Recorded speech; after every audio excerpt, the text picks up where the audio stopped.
Welcome friends. Drama serial एहसान फरामोश की अगली एपिसोड में आप देखेंगे कि जैसे ही हमजा बात कर रहा होता है कबीर से और उसे गुस्से से यही कह रहा होता है कि तुम्हें शहराजी के साथ बिल्कुल भी काम करने की ज़रूरत नहीं है। वो बिल्कुल भी मुझे अच्छा नहीं लगता, वो मेरा नुकसान के बारे में ही सोचता है, वो मुझे मुसलसल नुकसानात ही पहुंचा रहा है। तुम उससे किसी किस्म के कारोबारी ताल्लुकात मजीद नहीं रखोगे। लेकिन कबीर भी नहीं सुनता और वो यही कह रहा होता है कि मुझे ज़रा सा भी फ़र्क नहीं पड़ता तुम्हारा उससे किस किस्म का कारोबारी ताल्लुक है।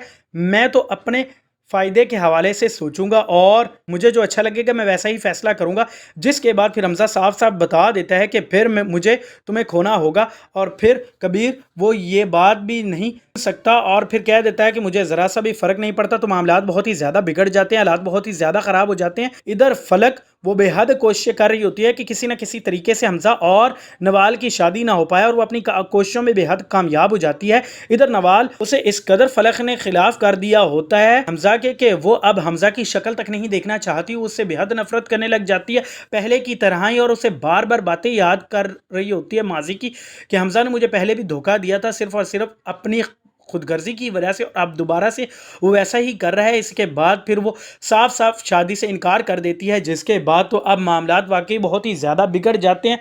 हमज़ा वो बार बार समझा रहा होता है कि तुम समझने की कोशिश करो, तुम अपना ही नुकसान कर रहे हो, तुम बहुत ही ज़्यादा पछताओगी, एक वक्त आएगा तुम्हें एहसास होगा, लेकिन उस वक्त तक बहुत ही ज़्यादा देर हो जाएगी। खैर इसी तरह से होता है, फिर वक्त गुजरता चला जाता है। इधर कबीर को भी काफ़ी ज़्यादा नुकसानात का सामना करना पड़ता है, क्योंकि उसे जब हकीकत शहराजी की पता चलती है तो वो बहुत ही ज़्यादा गमगीन हो जाता है। इसी तरह से इधर नवाल को भी जब पता चलता है तो फिर उसे हमज़ा की तमाम तर माजी की बातें याद आ रही होती हैं कि वो सच कहता था और उसने एतबार ना करके अब बिल्कुल भी अच्छा नहीं किया। जिसके बाद वो इस कदर शर्मिंदा हो रही होती है कि वो सोच रही होती है कि वो हमज़ा का सामना किस तरह से करेगी, उससे माफ़ी किस तरह से मांगेगी और क्या वाकई हमज़ा अब पुरानी बातों को भुलाकर दोबारा से शादी करने के लिए भी राज़ी हो जाएगा या फिर नहीं। ये तमाम तर चीज़ें वो अब सोच रही होती है। इसी के साथ इधर आगे आप ये भी देखेंगे कि मुसलसल फलक झूठ बोलती आ रही होती है कबीर से और इन्हीं की वजह से इन दोनों के दरमियान मामलात बहुत ही ज़्यादा ख़राब हो जाते हैं। यहाँ तक कि कबीर ने फैसला कर लिया होता है कि अब वो मजीद फलक के साथ किसी किस्म का ताल्लुक भी